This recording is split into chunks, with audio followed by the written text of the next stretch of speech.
व्यवस्था विवरण 28 अध्याय 1 से 14 तक पहले पढ़ेंगे। आशीष वचन, यदि तू अपने परमेश्वर यहोवा की सब आज्ञाएं जो मैं आज तुझे सुनाता हूँ चौकसी से पूरी करने को चित्त लगाकर उसकी सुने तो वह तुझे पृथ्वी की सब जातियों में श्रेष्ठ करेगा। आमीन। फिर अपने परमेश्वर यहोवा की सुनने के कारण यह सब आशीर्वाद तुझ पर पूरे होंगे। धन्य हो तू नगर में, धन्य हो तू खेत में, धन्य हो तेरी संतान और तेरी भूमि की उपज और गाय और भेड़ बकरी आदि पशुओं के बच्चे। धन्य हो तेरी टोकरी और तेरी कठौती। धन्य हो तू भीतर आते समय और धन्य हो तू बाहर जाते समय। यहोवा ऐसा करेगा कि तेरे शत्रु जो तुझ पर चढ़ाई करेंगे वे तुझसे हार जाएंगे। वे एक मार्ग से तुझ पर चढ़ाई करेंगे परंतु तेरे सामने से 7 मार्ग से होकर भाग जाएंगे। तेरे खत्तों पर और जितने कामों में तू हाथ लगाएगा उन सबों पर यहोवा आशीष देगा। इसलिए जो देश तेरा परमेश्वर यहोवा तुझे देता है उसमें वह तुझे आशीष देगा। यदि तू अपने परमेश्वर यहोवा की आज्ञाओं को मानते हुए उसके मार्गों पर चले तो वह अपनी शपथ के अनुसार तुझे अपनी पवित्र प्रजा करके स्थिर रखेगा। और पृथ्वी के देश देश के सब लोग यह देखकर कि तू यहोवा का कहलाता है तुझसे डर जाएंगे। और जिस देश के विषय यहोवा ने तेरे पूर्वजों से शपथ खाकर तुझे देने को कहा था उसमें वह तेरी संतान की और भूमि की उपज की और पशुओं की बढ़ती करके तेरी भलाई करेगा। यहोवा तेरे लिए अपने आकाश रूपी उत्तम भंडार को खोलकर तेरी भूमि पर समय पर मेह बरसाया करेगा और तेरे सारे कामों पर आशीष देगा। और तू बहुतेरी जातियों को उधार देगा परंतु किसी से तुझे उधार लेना ना पड़ेगा। और यहोवा तुझको पूछ नहीं किंतु सिर ही ठहराएगा और तू नीचे नहीं परंतु ऊपर ही रहेगा। यदि परमेश्वर यहोवा की आज्ञा है जो मैं आज तुझको सुनाता हूँ तो उनके मानने में मन लगाकर चौकसी करे। और जिन वचनों की मैं आज तुझे आज्ञा देता हूँ उनमें से किसी से दाहिने या बाएं मुड़ के पराये देवताओं के पीछे ना हो ले और ना उनकी सेवा करे। इसमें परमेश्वर ने अपने लोगों को कितनी आशीष दी है, पर किस शर्त पर है? बार बार उधर आता है यदि तू, मतलब आशीष पाने की मुख्य शर्त क्या थी? आज्ञा का। इसलिए परमेश्वर से अपने पूरे दिल से, तन से, मन से, धन से, मतलब पूरे दिल से क्या करना है? प्रेम करना। अगर हम परमेश्वर से बढ़कर किसी भी वस्तु को, किसी भी व्यक्ति को या स्वयं को भी अगर प्रेम करते हैं तो हम मूर्ति पूजा करने वाले। मतलब परमेश्वर जो सारे आदर के योग्य, सबसे पहले वचन में लिखा आदि में परमेश्वर, यानी कि सबसे पहले है परमेश्वर, उसके बाद है सब कुछ। परमेश्वर ने जब व्यवस्था भी इजराइल को दिया तो सबसे पहले क्या दिया? तुम मुझे छोड़कर दूसरे को ईश्वर कर कर ना, तो अपने लिए कोई मूर्ति खोद कर ना बनाना। तो देख रहे थे, मूर्ति कुछ भी हो सकती है। मूर्ति हम स्वयं भी हो सकते हैं। अगर हम स्वयं की ज्यादा पूजा करते हैं या स्वयं को ज्यादा प्यार करते हैं प्रभु से भी बढ़कर, वो हमारी मूर्ति हो सकती है। अगर हम किसी भी चीज से, मतलब नौकरी हो सकती है, पैसा हो सकता है, पढ़ाई लिखाई हो सकती है, कुछ भी हो सकता है। जिस भी चीज को मतलब हम प्रभु से जरूरी समझें, प्रभु से पहले समझें और प्रभु से बड़ा समझें, समझ लो हमने क्या बना लिया? अपने लिए कोई मूर्ति खोदकर बना ली। इसलिए हम पिछली बार देख रहे थे श्रापों के बारे में। श्रापित हो वह जो इस व्यवस्था के वचनों को मानकर पूरा ना करे, तब सब लोग कहें आमीन। तो सामूहिक उनकी एकता देखी थी हमने और सामाजिक उत्तरदायित्व एक एक का हमने देखा था। एक संगठित है पूरा समाज। गलातियों की पत्री और 3 अध्याय और 13-14 वचन हम पढ़ेंगे। व्यवस्था कभी भी इंसान को पाप से नहीं छुड़ाती थी, बल्कि बताती थी हे इंसान तू पापी है, बताती थी हे इंसान पाप की मजदूरी मृत्यु है, बताती थी कि हे इंसान बिना लहू बहाए माफी नहीं है, बताती थी कि हे इंसान परमेश्वर पवित्र परमेश्वर है और तू गुलाम है, तू पापी है, तेरे और परमेश्वर के बीच में पर्दा है। और व्यवस्था ये भी बताती थी, मसीह तक लेकर आई, यहाँ है तेरा समाधान, ये है वो सिद्ध बलिदान। यीशु मसीह ने व्यवस्था को क्या किया? इंसान कभी भी परमेश्वर की मांग को पूरा नहीं कर पा रहा था। व्यवस्था का सदा उल्लंघन ही किया। इससे पहले कि परमेश्वर ने व्यवस्था दिया, उससे पहले उन्होंने बछड़ा बना लिया। व्यवस्था मिलने से पहले क्या कर दिया? तोड़ दिया। व्यवस्था इसलिए नहीं दी थी कि इंसान उसको लेकर धर्मी ठहरे, ना, व्यवस्था तो इसलिए दी थी ताकि इंसान अपने पाप को पहचाने, अपनी कमजोरी को पहचाने, यीशु को पहचाने, बलिदान की कीमत पहचाने, परमेश्वर कितना पवित्र है, वो सब बातों को पहचाने। गलातियों की पत्री 3 अध्याय का 13 से। मसीह ने जो हमारे लिए शापित बना, हमें मोल लेकर व्यवस्था के शाप से छुड़ाया, क्योंकि लिखा है, जो कोई काठ पर लटकाया जाता है वह शापित है।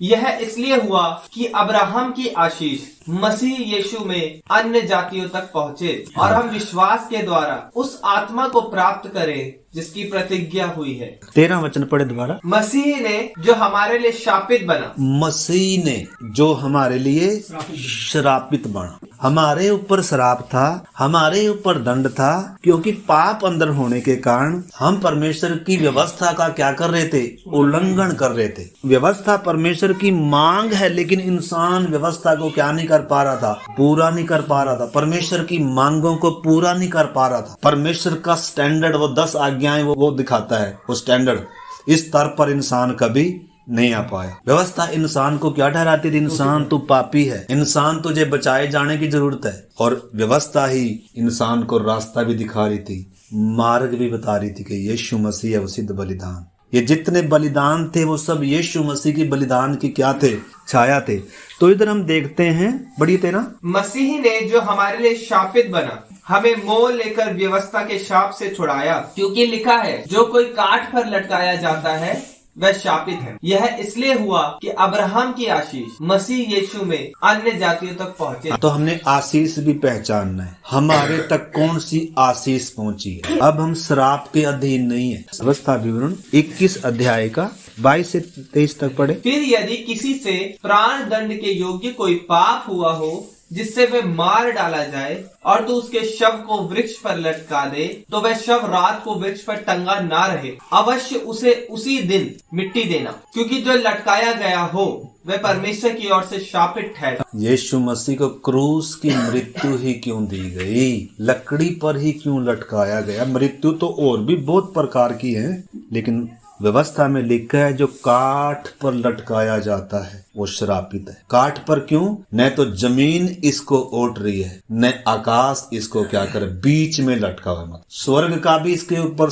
दंड है और मनुष्यों का भी इसके ऊपर क्या है, यानी कि यीशु मसीह कहाँ तक गुजरा है। हम पाप के अधीन थे, हम श्राप के अधीन थे, हम परमेश्वर के न्याय के अधीन थे। मृत्यु जिसके ऊपर राज कर रही थी, इतने निर्दोष जानवरों का खून बहाया गया। इजराइल में नाड़ा चलता था लहू का, ऐसे हर रोज बलिदान, हर रोज बलिदान। यहूदी कैसे आता था मंदिर में, हम कैसे आ रहे। एक सिद्ध बलिदान हमारे लिए हो गया। बस हम अपनी गलती, गुनाह, पाप को मानते, प्रभु मुझे क्षमा कर, आज मुझसे गलती हो गई। यीशु का लहू हमें क्या करता है? सब पापों से शुद्ध कर, परमेश्वर के न्याय से छुड़ा लिया। हमारा ऐसा महायाजक है जिसने मृत्यु को हराया। उनके महायाजक बदलते थे क्योंकि वो मृत्यु उनको रहने मलकीसेदेक की रीति का महायाजक है, जो सर्वदा जिंदा है, जो यरूशलेम का राजकुमार है। हमें जो उत्तम आशीष से मिली इजराइल से, उसको हमने पहचानना है। इसमें हमने पढ़ा कि जो काठ पर लटकाया जाता है वो श्रापित है। यीशु मसीह हमारे लिए कहाँ लटकाया गया? काठ पर लटकाया गया। पौलुस गलातियों की पत्री में लिख रहा है उस बात को, जिसने कोई दोष नहीं था, जिसने कोई गुनाह नहीं किया, जिसने गाली सुनकर गाली नहीं दी, दुख उठाकर किसी को धमकी नहीं दी, जिसने स्वर्ग को प्रसन्न किया। स्वर्ग से आवाज आ रही है, ये मेरा प्रिय पुत्र है जिससे मैं क्या हूँ, प्रसन्न हूँ, इसकी सुनो। लेकिन हमने एक नहीं सुनी, हमने क्रूस दिया से। उन गुनहगारों की लिस्ट में हम सबसे पहले हैं, मैं सबसे पहले हूँ। पौलुस कहता है ये बात सच और हर प्रकार से मानने योग्य है कि यीशु मसीह पापियों का उद्धार करने जगत में आया, जिनमें सबसे बड़ा मैं हूँ। मुझ सबसे बड़े पापी पर इसलिए परमेश्वर की दया हुई ताकि अब जो कोई अनंत जीवन के लिए यीशु मसीह पर विश्वास करेंगे, मैं उनके लिए क्या बनूं? आदर्श बनूं। क्यों दया हुई मुझ पर? ताकि मैं दूसरों के लिए जीऊं, ताकि मेरे द्वारा फल आए। तो मेरे तक जो आशीष पहुंची है मेरे तक सीमित नहीं होनी। मुझे जो प्रभु ने आशीष दी है वो मेरे तक सीमित नहीं है, उसने आगे जाना है। जब मेरे तक उद्धार आया, जब मेरे तक ये सुसमाचार पहुंचा, अगर मैं अपने घर में अपने काम में लगा रहता तो यहाँ कौन आता आज खटीमा में? अगर मैंने उद्धार पा लिया था, मैं अपने काम में लगा रहता, अपने बिजनेस व्यापार में लगा रहता, फर्नीचर के काम में लगा रहता, तो यहाँ कौन आता? अगर थोमा वहीं कहीं यरूशलेम में सेवा करता तो हमारे हिंदुस्तान में कौन आता? अगर इंग्लैंड का मोची विलियम कैरी हिंदुस्तान में नहीं आता तो कौन आता? किसी को तो आना पड़ेगा। मतलब जिन्होंने परमेश्वर के इस प्रेम को, इस आशीष को पाया है ना, उन्होंने अपने तक सीमित नहीं किया, उन्होंने आगे लेकर गए। कलीसिया की जो जिम्मेदारी है, ये सुसमाचार, ये मसीह का प्रकाश, ये सत्य है, दुनिया के कोने कोने तक मैंने पहुंचाना है। कलीसिया के ऊपर ये जिम्मेदारी है। एक विश्वासी अपने लिए नहीं जीता, मैं इस सुसमाचार को जातियों तक कैसे पहुंचाऊं, मेरा इसमें क्या रोल है, मैं इस सत्य को दुनिया तक कैसे पहुंचाऊं, मैं सत्य को लेकर कैसे खड़ा हूं, मैं सत्य को गिरने नहीं दूंगा, मैं सत्य को लेकर अपनी मेरी जान जाएगी। जैसे अगर दिए के द्वारा अगर दूसरों ने प्रकाश पाना है तो दिए को जलना, तो जले बिना प्रकाश नहीं दे सकते। सूरज है ना, इवन सूरज भी प्रकाश यूं ही नहीं दे रहा, जल रहा है। जब पवित्र आत्मा और परमेश्वर के प्रेम में और वचन में एक व्यक्ति जलना शुरू होता है, उसके प्रेम में, तब वास्तव में उसके द्वारा प्रकाश सब तक पहुंचेगा। अगर हम बुझे ही रहेंगे, अगर हम अपने कामों में लगे रहेंगे, तो मसीह की प्रकाश हमारे तक तो आया था, हमने अपने घर में ही, अपने जीवन में क्या कर दिया? तो ये आशीष, अगर अब्राहम की आशीष मसीह यीशु के द्वारा हम तक पहुंची है, हम अन्य जातियों तक पहुंची है, तो हमें भी अन्य जातियों तक मसीह की आशीष पहुंचानी नहीं है क्या? क्या हम अपने नौकरी पर लगे रहेंगे क्या? लेकिन अगर प्रभु ने नौकरी पर रखा है तो नौकरी के द्वारा मैंने प्रभु की सेवा करनी। अगर प्रभु ने मुझे स्कूल में रखा है तो मैंने अपने उस काम के द्वारा, प्रभु मुझे जहां भी लेकर गया है, प्रभु ने मुझे कहीं भी और भी रखा है, वो मेरे लिए नहीं रखा, वो प्रभु ने मुझे उधर का प्रकाश बनाया है। मेरा अन्य जातियों में भी काम है, मेरे द्वारा दुनिया ने मसीह के स्वभाव को देखना है, मेरे द्वारा दुनिया ने सच्चाई को जानना है। क्या जान रहा है कोई? क्या मुझे देखकर कोई कहेगा ये परमेश्वर का व्यक्ति है, ये हम में का नहीं है? क्या कोई कहेगा? हमारी जो जिम्मेदारी है हमने पहचानना है। हमारे तक जो आशीष मिली, या हमें जो परमेश्वर ने सब चीजें दी, साधन, गाड़ी दिया तो क्या मैं गाड़ी के द्वारा प्रभु की महिमा करूंगा? नौकरी दिया तो क्या मैं नौकरी के द्वारा प्रभु की? कलीसिया क्या है? एक देह है। अगर ये देह में एक अंग अपना काम नहीं कर रहा, या एक बाजू अपना काम नहीं कर रही, तो देह अपाहिज है। देह पूरा काम कर पाएगी? किसकी वजह से नहीं कर पा रही? मान लो आंख का काम देखना है, ये काम नहीं कर रही, तो देह काम कर पा रही कुछ? मान लो कान अपना काम करना बंद कर दे आज, क्या आपने कलीसिया में अपना काम करना बंद तो नहीं कर दिया? शायद आपको कान बनाया है, शायद आपको आंख बनाया है, शायद आप हाथ होंगे, हर कोई अंग है मसीह का। क्या आप मसीह में जुड़े हुए हैं? कहीं ऐसा तो नहीं मसीह में तो जुड़े हुए हैं, लेकिन कई अंग क्या हो जाते हैं, मर जाते हैं, वो काम नहीं करता। आप कलीसिया में, आप झुंड में ऐसे तो नहीं है जो किसी काम के नहीं। हमारे ऊपर जिम्मेदारी क्या है? जो आशीष मेरे और आप तक पहुंची, जो सत्य मेरे और आप तक पहुंचा, जो प्रभु ने मुझे अब चीजें दी, जीवन दिया, खूबियां दी, पढ़ाई लिखाई दी, उस हिसाब की दी, उस हिसाब की नौकरी दी, ताकि इसके द्वारा प्रभु मैं तेरी क्या करूंगा? महिमा करूं। बोलो ये तो पास्टर जी सही नहीं है। प्रभु ने हमें इसलिए नहीं चुना कि हमें आशीष दे, हमें तो आशीष मिल चुकी है। हम कभी अपने लिए प्रार्थना करें प्रभु हमें आशीष दे, अरे तुझे आशीष का भंडार मिल गया मेरे भाई, अब तो तू दूसरे के लिए क्या मांगा? तो पढ़िए 3:14।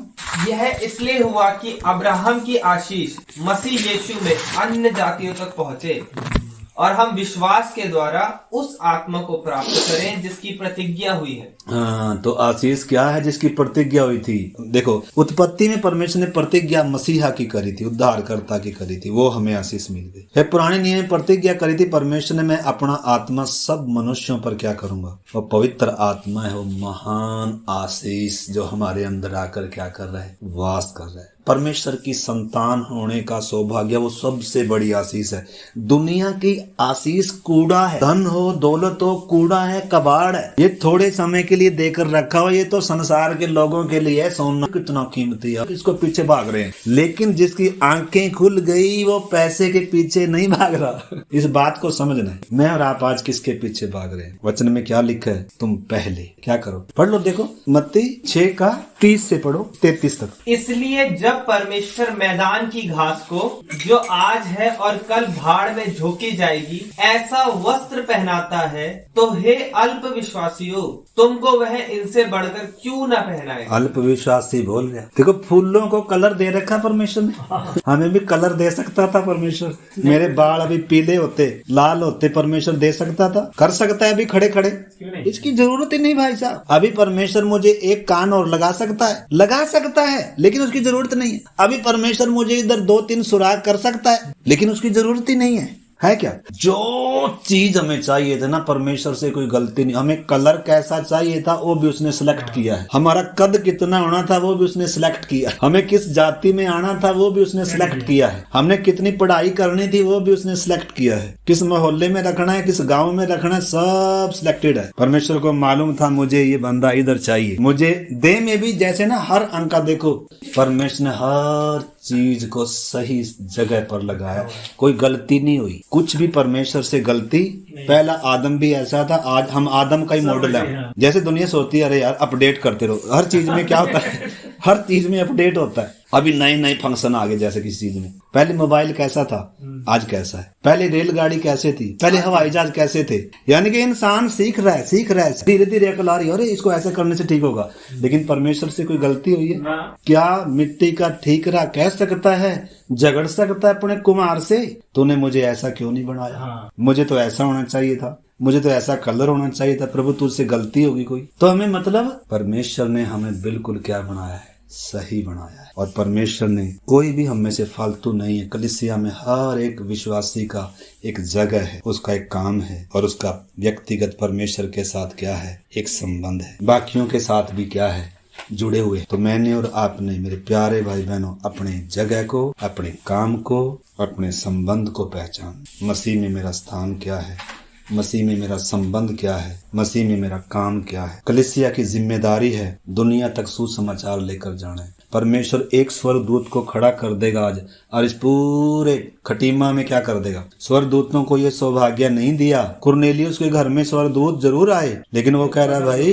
पतरस को बुला लिया। ये सौभाग्य किन को दिया है? अनपढ़ पतरस को दिया। उसको बुला ले और वो तुझे उद्धार की कथा सुनाएगा। इसलिए प्रभु ने कहा सारे जगत में जाओ और सबको क्या करो। क्या आप गए हैं कहीं? क्या अपने तक आशीष सीमित कर दी? नहीं, कहीं जा पा रहे। जो भी साधन परमेश्वर ने आपको दिया है, जो भी काम परमेश्वर ने आपको दिया है, उसके द्वारा भी आप प्रभु की महिमा कर सकते हैं। प्रभु का संदेश जातियों तो कैसे पहुंचे, प्रभु के लोगों का मन कैसे खुले, उसमें कलीसिया का प्रार्थना एक रोल है, उसमें कलीसिया का सहयोग। मतलब आपने अपने स्थान को, अपनी जगह को पहचान। अगर हम अपने लिए ही जी रहे हैं, हम रात देख रहे थे, एक संसारिक विश्वासी है जो संसार की चिंताई में पड़ा हुआ। संसारिक, वो संसार के साथ क्या हो जाएगा, नाश भी हो जाएगा। संसार से परमेश्वर ने हमें अलग किया है, जैसे मिस्र से इजराइल को अलग किया, जैसे सदोम अमोरा से परमेश्वर ने लूत और उसके परिवार को अलग किया। वो बात अलग है कि वो जैसे इजरायली भी अलग तो कर दिए, लेकिन फिर मिस्र में जाना चाह रहे। लूत की पत्नी भी उससे निकाल तो ली,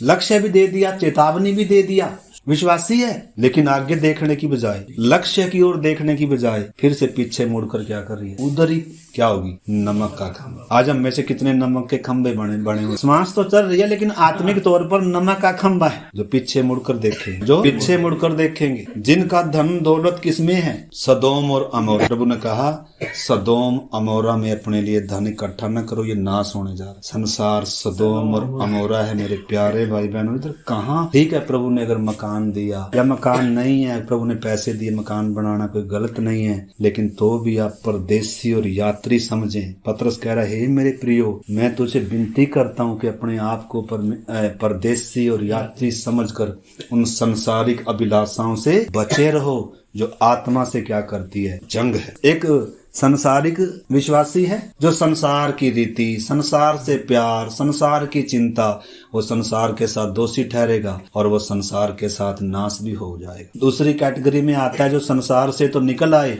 लेकिन वो अपने तक, उन्होंने अपना जीवन अपने तक सीमित, मैं और मेरा परिवार, बस, बाकी कोई सी का हमें कोई मतलब नहीं भाई। इसलिए परमेश्वर ने आपको और मुझे नहीं चुना कि मैं और मेरा परिवार हम अपने लिए जिए, नहीं, मुझे इसलिए चुना, दूसरों के लिए चुना। तो मैं किस तरीके से मैं प्रभु की कलीसिया की उन्नति हो, मेरा प्रभु उसमें क्या काम है, मेरा प्रभु उसमें क्या रोल है, हम एक एक ने क्या करना है। 120 लोगों पर पेंतेकुस्त के दिन पवित्र आत्मा उतरा था, पूरे जगत को क्या कर दिया उल्टा। कैसे कर पाए हो? पहली सदी की कलीसिया को देखो आप, उनकी जो एकता है, उनकी जो जिम्मेदारी है, आप पढ़ कर देखो, आपने पढ़ा भी होगा प्रेरितों के काम 2 अध्याय 41-42 पहले पढ़े। अतः जिन्होंने उसका वचन ग्रहण किया उन्होंने बपतिस्मा लिया और उसी दिन 3000 मनुष्यों के लगभग उनमें मिल गए और वे प्रेरितों से शिक्षा पाने और संगति रखने और रोटी तोड़ने और प्रार्थना करने में लौलीन रहे। ये थी कलीसिया मतलब, और ये ही है कलीसिया वास्तव। जो वचन ग्रहण करेगा वो बपतिस्मा जरूर लेगा, और बपतिस्मा लेकर वो क्या करेगा? संसार में मिल जाएगा फिर से, जिसमें से निकल कर आया था। अरे उस समुद्र में से तो परमेश्वर ने हमें निकाल कर अब पवित्र आत्मा के समुद्र में, कलीसिया में हमें कहाँ साँट दिया? जंगली जैतून से काट कर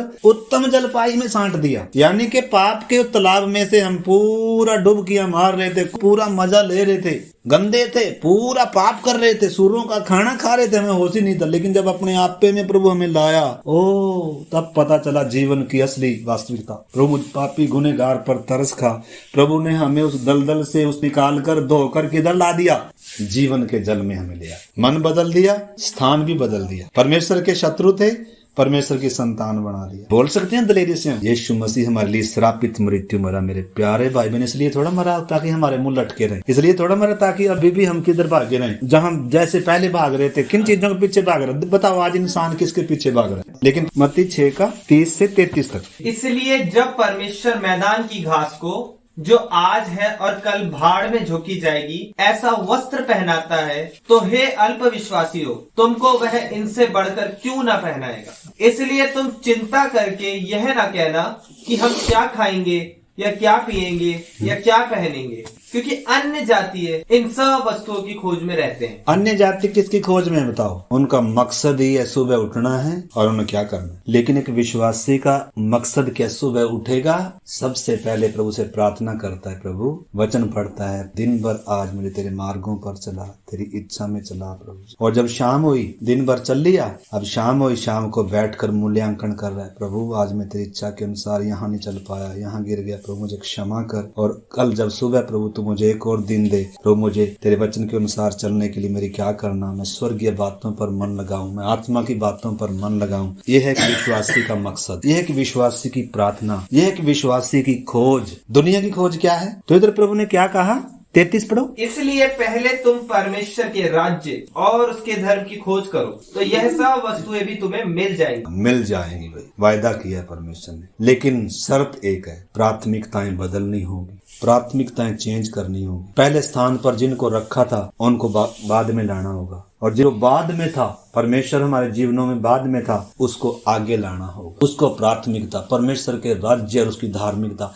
यीशु ने प्रार्थना करने से कहे परमेश्वर तेरा राज्य है, कैसे आए? आ गया वो तो, पवित्र आत्मा उतर आया। इसलिए कहा जब तक पवित्र आत्मा ना पाओ तब तक यरूशलेम को नहीं छोड़ना। लेकिन जब वो परमेश्वर का राज्य आ गया, अब उसको दुनिया तक फैलाना है, हमारे देश तक परमेश्वर के लोग आए। आपको मालूम है विलियम कैरी ने, एक मोची था इंग्लैंड का, उसको क्या पड़ी हुई थी हिंदुस्तान में आने की, अपने काम में लगा हुआ था। लेकिन जिसने परमेश्वर की आशीष पाई है, जिसने परमेश्वर का प्रेम चखा है, वो उसे अपने तक सीमित कर जी नहीं सकता। उसने क्या किया? अपनी किसी न किसी तरीके से उसने पैसा या भाड़ा किराया इकट्ठा किया, और समुद्री रास्ते थे, उस समय जहाज नहीं था, और समुद्री रास्ते कितने दिन लग गए, उसके बच्चे बीमार हो गए, उसके बच्चे मर गए, समुद्र में फेंक दिए उसने। फिर उसकी पत्नी उनके शोक में पागल हो गई, और उसने प्रिंटिंग प्रेस पहले अनुवाद किया नए नियम का, कि कैसे हिंदुस्तान के लोगों के हाथ में परमेश्वर का वचन मैं पहुंचाऊं, कैसे वो परमेश्वर को जानेंगे, मैं उसमें क्या कर सकता हूं, मेरा उसमें क्या रोल है।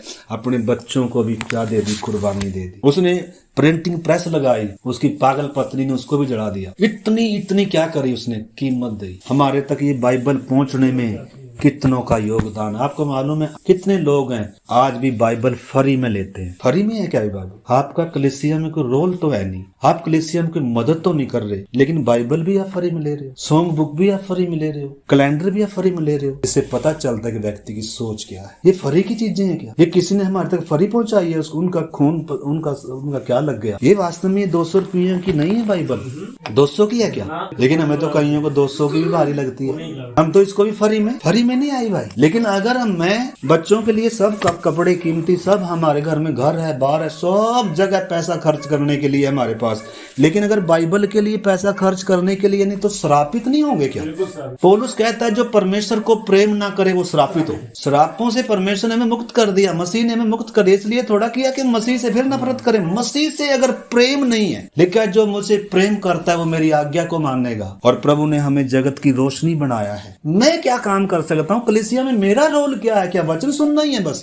नहीं, ये वचन मेरे ऊपर जिम्मेदारी ला रहा है। तो मतलब हमें इस मानसिकता से क्या निकलना है? बाहर निकलना है, अपने स्वार्थीपन से बाहर निकलना है। मेरे प्यारे भाई बहनों, दुनिया हमारे इधर भी, आपके हमारे उत्तरांचल में, इधर आपके खटीमा में कितने लोगों तक अभी तक सुसमाचार नहीं पहुंचा। कितने लोगों के लिए अभी किसी ने आंसू नहीं बहाए। परमेश्वर देख रहा है, कोई नाके में खड़ा हो जाए, लोगों तक सुसमाचार पहुंच जाए, मैं और आप कुछ कर रहे हैं, लोगों का मन खुल जाए, मैं और आप कोई आंसू बहा रहे हैं। हम क्या कर रहे हैं? हम मसीह की आशीष अपने तक ही हम रोकेंगे, क्या आगे नहीं पहुंचाएंगे? क्या हम अपने लिए जीने के लिए कलीसिया में? कलीसिया में कोई भी अपने लिए नहीं जीता, लेकिन अगर हम अपने लिए जीते हैं तो मेरे प्यारे भाई बहनों, मेरी वजह से, आपकी वजह से कलीसिया अपाहिज हो चुकी है। ये कुछ नहीं कर पा रही, अपाहिज है। मान लो अगर हमारी देह अपाहिज हो जाए तो क्या करेंगे? हमारा एक अंग काम करना बंद कर दे तो क्या करेंगे?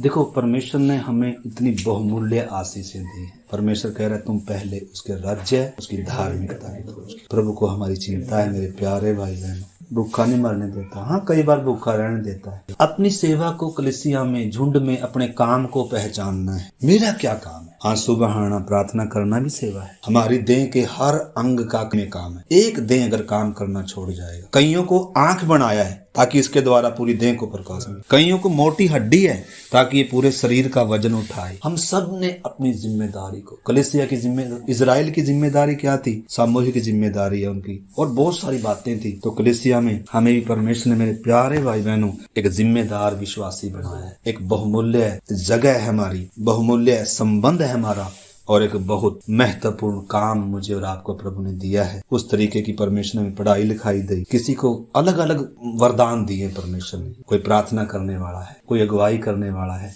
कोई मदद करने वाला है। क्या हम कहेंगे कलीसिया में मेरे लिए क्या काम है भाई जी, पास्टर जी, भैया जी? क्या पूछेंगे? हम सब ने क्या करना है? परमेश्वर की इच्छा को पहचानना है। मैं अगर अपना काम नहीं करूंगा, मेरा झुंड अपाहिज हो जाएगा, अपंग हो जाएगा, मेरी वजह से काम रुक जाएगा। सुसमाचार ने अगर कहीं आगे जाना तो वो रुक जाएगा। इस करके मेरे प्यारे भाई बहनों, हमने अपने उस काम को क्या करना है? पहचानना है। इफिसियों की पत्री 1 अध्याय 3 वचन पढ़ें। हमारे प्रभु यीशु मसीह के परमेश्वर और पिता का धन्यवाद हो कि उसने हमें मसीह में स्वर्गीय स्थानों में सब प्रकार की आत्मिक आशीष दी है। आमीन। आशीष हमेशा क्या है?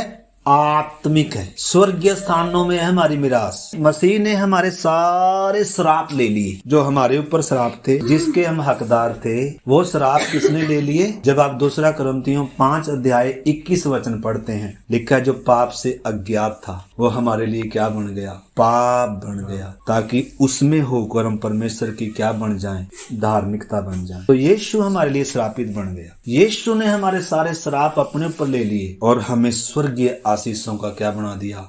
वारिस बना दी। अब जो कुछ है हमारा किधर है? स्वर्ग में। आपको मालूम है इजरायलियों को परमेश्वर ने मिस्र में आशीष नहीं दी थी? दी थी क्या? अगर कुछ लोग उधर मिस्र में बैठकर परमेश्वर से प्रार्थना करते, प्रभु तो जानता है ना, देख मैं कहीं नहीं जा सकता अब, और मुझे मिस्र में क्या कर दे? मिस्र में प्रभु दूध और मधु, दूध मधु किधर ही है भाई? मिस्र से निकले बिना तो मन्ना भी नहीं है, चट्टान से पानी भी नहीं है। कितने लोग आज मिस्र में ही है। मिस्र में नाश हो जाएंगे क्या? मिस्र गुलामी का देश है। मिस्र में फिरौन राज करता है। मिस्र में पाप मृत्यु राज कर रहे, लेकिन मिस्र में एक मेमना वध हुआ है। उसके लहू की शरण में आना है। शरण में आना काफी नहीं है, नाश होने से बचना काफी नहीं है, बल्कि उस मेमने को भूंज कर एक मेरी रोटी और कड़वे साग पात के साथ, फुर्ती के साथ खाकर मिस्र को क्या करना है? और अपने फिरौन को लाल समुद्र में क्या करना है? दफनाना है। आपके लिए मन्ना इंतजार कर रहा है। पहले यीशु मसीह मेमना है, पहले मेमना खाना है। अगर मेमना नहीं खाया, जिन्होंने मेमना नहीं खाया उनके लिए वचन क्या नहीं है, उनके लिए जीवन की रोटी नहीं है, उनके लिए मन्ना नहीं है, उनके लिए मधु नहीं है, उनके लिए कनान नहीं है, उनके लिए चट्टान से पानी, उनकी कभी तृप्ति नहीं होगी। इसलिए प्रभु ने कहा जब तक मेरा मांस ना खाओ तुम्हें जीवन। उस मेमने को तो देखो खाना पड़े। हमने ये सौभाग्य है हमारा, हमें नाश होने से बचाया। उस यीशु को मैंने अपने जीवन को क्या करना है, ग्रहण करना। देखा जितनों ने उसे ग्रहण किया, उसने क्या दिया, उन्हें जीवन दिया, परमेश्वर की संतान होने का हक दिया, और जो अब्राहम को वायदा दिया था सारी आशीषों के हमें क्या कर दिया, भागीदार कर दिया। उत्पत्ति 12:3। जो तुझे आशीर्वाद दे उन्हें मैं आशीष दूंगा, और जो तुझे कोसे उन्हें मैं शाप दूंगा, और भूमंडल के सारे कुल तेरे द्वारा आशीष पाएंगे। भूमंडल के सारे कुल तेरे द्वारा क्या पाएंगे, आशीष। क्यों अब्राहम ऐसा क्या किया अब्राहम ने? परमेश्वर कह रहा तेरे द्वारा भूमंडल के सारे कुल क्या पाएं। मेरे और आपके द्वारा भी परमेश्वर चाहता है कॉलोनी के लोग आशीष पाएं, मोहल्ले के लोग आशीष पाएं, मेरे स्टेट के लोग आशीष पाएं, मेरे देश के लोग आशीष पाएं। मुझे आशीष का पात्र परमेश्वर ने बना दिया, मुझ तक वो आशीष पहुंच चुकी है। मैं पवित्र आत्मा मेरे अंदर आकर वास कर रहा है। मैं यीशु मसीह में परमेश्वर ने मुझे क्या किया, स्वीकार किया है। अब उस आशीष को अपने तक मुझे रोकना नहीं। मैंने अपने मोहल्ले का प्रकाश बनना है, मैंने अपनी कॉलोनी का प्रकाश बनना है। मैं जिस कंपनी में रहता हूँ, जिस फैक्ट्री में रहता हूँ, जहाँ भी रखा है, मसीह का स्वभाव मैंने प्रकट करना है, मसीह का प्रेम मैंने प्रकट करना है, और मसीह का वो पद चिन्हों पर मैंने चलना है। मुझ में मसीह ने जीना है, मुझ में मसीह ने जीना है, उसके लिए हमें चुना गया है। उसके पद चिन्हों पर चलने के लिए हम बुलाए गए हैं। पत्रस कहता है जिसने गाली सुनकर गाली नहीं दी, जिसने दुख उठाकर धमकी नहीं दी, अपने आप को सच्चे न्याय के हाथ में जिसने क्या कर दिया, सौंप दिया। तो ये है हमारे जीवन का मकसद मेरे प्यारे भाई बहनों। अब्राहम को परमेश्वर ने क्या आशीष दिया था कि तेरे द्वारा दुनिया के भूमंडल क्या पाएंगे, कब पाएंगे बताओ, कब पाएंगे? ऊर में बसा रहेगा, ऊर का निवासी है। परमेश्वर ने क्या कहा, ए अब्राहम छोड़ अपने पिता का घर, छोड़ अपनी जन्मभूमि। परमेश्वर पहले छुड़वाता है, और जो विश्वासी होगा ना उसके लक्षण है, वो कीमत देकर आता है, वो छोड़ कर आता है। यह विश्वासी का गुण। और छोड़ दिया काफी नहीं, और छोड़ने के लिए और बलिदान करने के लिए अपनी सबसे प्रिय वस्तु को भी बलिदान करेगा। आपको मालूम है अब्राहम ने हाजिरा से शादी कर ली, हाजिरा से इस्माइल को पैदा कर लिया, उसके साथ उसका मन लग गया। उसने सोचा शायद यही है परमेश्वर की आशीष। कई बार हम भी आशीष क्या सोच लेते हैं, यही नौकरी आशीष। अरे नौकरी नहीं आशीष। परमेश्वर कह रहा है भाई इसको छोड़। उसको दुख भी लगा, लेकिन अब्राहम परमेश्वर की मर्जी को पहचान गया, परमेश्वर की इच्छा को पहचान गया। उसमें गलतियां थी लेकिन सीखता गया। उसने हाजिरा को पुत्र समेत क्या कर दिया। उसको मालूम लग गया कि परमेश्वर की जो आशीष है ना सारा के द्वारा आएगी। परमेश्वर ने कहा तेरी पत्नी सारा से वंश होगा, जो प्रतिज्ञा का वारिस होगा, जिसके द्वारा दुनिया ने क्या पानी है, आशीष पानी। यीशु मसीह है वो वारिस। यीशु मसीह हम तक पहुंचा, या यीशु मसीह के द्वारा अब्राहम को दी गई सारी आशीषों के वारिस बन गए। अब ये जो आशीष है हमने अपने तक रोकनी नहीं है। मेरे पास जो भी ज्ञान है, बुद्धि है, पैसा है, धन है, जो भी मेरे पास है, ये मेरे लिए नहीं। अगर हम अपने लिए भी जी सकते हैं, लेकिन अनंत काल में हमें शर्मिंदा होना पड़ेगा। हम जो कुछ है किसके लिए, प्रभु के कार्यों के लिए, प्रभु की महिमा के लिए। मेरा देह भी परमेश्वर की महिमा के लिए, जो कुछ भी है मतलब परमेश्वर की महिमा के लिए, परमेश्वर के कार्यों के लिए, परमेश्वर की सेवा के लिए। जिस कॉलोनी में प्रभु ने रखा है उधर इस अपने जीवन के द्वारा मैं प्रभु का नाम ऊंचा करूंगा, प्रभु की रोशनी फैलाऊंगा, प्रभु का सत्य लोगों को बताऊंगा। कलीसिया में मेरा काम है, झुंड में मेरा काम है, और जिस कंपनी, कॉलोनी, क्षेत्र, स्कूल में, मोहल्ले में रखा उधर भी मेरा काम है। कलीसिया में मेरा काम है, अन्य जातियों में मेरा काम है। तभी कलीसिया उन्नति करेगी, तभी कलीसिया बढ़ेगी, तभी लोग सत्य को जानेंगे, तभी परमेश्वर का राज्य धरती पर। यीशु की प्रार्थना वही थी, यीशु ने वही शिक्षा दी, तुम उसके राज्य और उसकी धार्मिकता की क्या करो, खोज करो। तो आशीष क्या है, यीशु मसीह। आशीष क्या है, पवित्र आत्मा। आशीष क्या है, परमेश्वर की संतान होना। वो है ऊंची पदवी जो कोई छीन नहीं सकता। ये धन दौलत तो मौत आएगी, आज मनमाने क्या करे, पता लगे ना इधर प्रार्थना हो रही है, ये बिल्डिंग पूरी गिरा दे, गिरा सकती है। ऐसा समय कलीसिया आपको कलीसिया का इतिहास है, उनके घर छीन लिए गए, उनकी धन संपत्ति छीन ली गई। कलीसिया का इतिहास है ये, क्योंकि कलीसिया संसार की, ये मसीह की दुल्हन है, इसका स्वामी आने वाला है। धरती पर प्रभु ने उसको रखा है, तैयार भी हो जा और मेरा काम भी इतना कर। तो जो अच्छी दुल्हन होगी वो अपने स्वामी के लिए जिएगी। वो संसार में रह तो जरूर रही है, लेकिन उसका प्रेम, उसकी मित्रता, उसका लगाव, उसके यार संसार नहीं है। उसका एक ही स्वामी है, उसका एक ही मित्र है, और उसके लिए ही ये जी रही है, उसके लिए ही इसका जीवन है। इसका तन, इसका मन, इसका धन, इसका शरीर, सब कुछ किसके लिए है। अगर एक लड़की अपना सर्वस्व किसी अपने होने वाले पति को दे देती है, जिस जीवन को, जिस देह को 18 साल, 20 साल, 25 साल संभाल के रखा, और किसी के हाथों में क्या कर दिया, अपना स्वामी मानकर उसको अपना सब कुछ उसको सौंप दिया, तो ये तो प्यार कितना। वो तो शायद जानते ही टुकड़े काट कर क्या कर दे। हर रोज खबर आ रही है, अभी परसों चौथ की भी खबर थी, अपनी ही प्यारी पत्नी को 35 टुकड़ों में काट कर क्या किया है। तो संसार का प्यार तो ये है, लेकिन मसीह का प्यार, पौलुस कहता है, हमें विवश कर देता है कि अब हम अपने लिए ना जिए, बोले किसके लिए जिए, जो मेरे लिए मरा। ये हमारा उत्तरदायित्व है, ये हमारी सेवा है, ये हमारा काम है, ये हमारा कर्तव्य है मेरे प्यारे भाई बहन। अगर मैं कहता हूँ मैं यीशु मेरे लिए मरा, तो अब दूसरी साइड में अब मुझे अपने लिए जीने का हक नहीं। जो मेरे लिए मरा मैं उसके लिए जीऊंगा ना। ऐसी मानसिकता हमारे अंदर आनी है, ऐसा समर्पण हमारे अंदर आना है। रोमियो 8:9 पढ़ लीजिए। बहुत सारी बातें, वचन मैंने लिए नहीं कि यीशु ने हमारे लिए श्रापित बनकर हमारे श्राप उठाए, वो आयतें लेनी, बहुत सारी आयतें थी, लेकिन बहुत कुछ फिर भी आज हमने सीखा है। अगर कलीसिया में हर अंग काम नहीं कर रहा है, अपनी जिम्मेदारी नहीं समझ रहा, अभी बचपने में जी रहा है, अपने कामों में लगा हुआ है, तो मेरे प्यारे भाई बहनों, कलीसिया कभी उन्नति नहीं करेगी, कलीसिया कभी बढ़ोतरी नहीं करेगी, कलीसिया कभी ग्रो नहीं करेगी। तो पढ़े 8:9। परंतु जबकि परमेश्वर का आत्मा तुम में बसता है, तो तुम शारीरिक दशा में नहीं परंतु आत्मिक दशा में हो। यदि किसी में मसीह का आत्मा नहीं तो वह उसका जन नहीं। आमीन। तो जिसमें मसीह का आत्मा बसता है वो आत्मिक व्यक्ति है, वो शारीरिक नहीं है। जिसमें मसीह का आत्मा नहीं है वो मसीह का जन भी, परंतु वचन कहता है परमेश्वर का आत्मा हम में क्या करता है, वास करता है। ये है दुनिया में सबसे बड़ी आशीष। धन दौलत आशीष नहीं है, ये कूड़ा है। एक आत्मिक व्यक्ति के लिए धन दौलत, आदर, इज्जत, सम्मान सब क्या है, ये तात्कालिक चीज, दुनिया के लिए परमेश्वर ने रखा हुआ है। दुनिया के लिए बहुत बड़ी चीज, इसके पीछे दुनिया भाग रही है। लेकिन एक आत्मिक व्यक्ति, परमेश्वर को जाना हुआ व्यक्ति, जिसकी आंखें बुद्धि खुल चुकी है, जिसको जीवन की वास्तविकता पता चल गई, जिसको असली आशीष का मालूम चल गया, वो कभी भी इसके पीछे भागता नहीं है।